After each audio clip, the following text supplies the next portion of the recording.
వెలుగులో నడుచుట ప్రేక్షకులకి శుభములు.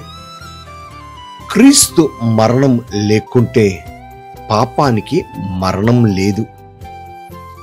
దేవుని మాట, మనుషుని ద్వారా మరణము వచ్చెను గనుక మనుషుని ద్వారానే మృతుల పునరుద్ధానము కలిగెను.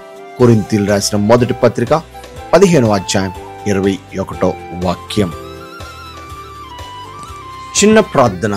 దేవా, ఈ భూమి మీద జీవిస్తున్న మా జీవితంలో పునరుద్ధాన శక్తిని మాకు అనుగ్రహించిన విధానం బట్టి మీకే వందనాలు. పునరుద్ధానమును జీవమును నేనే అని చెప్పావు ప్రభా. నీ ద్వారానే పునరుద్ధానం కలుగుతుంది. అట్టి కృపా ధన్యత నీ మాకు దయచేయమని అడుగుచు యేసు నామమున వేడుకుంటున్నాము తండ్రి, ఆమేన్. దేవుని యొక్క ప్రేమ సమాధానం మీకు తోడైండును గాక. షాలోమ్.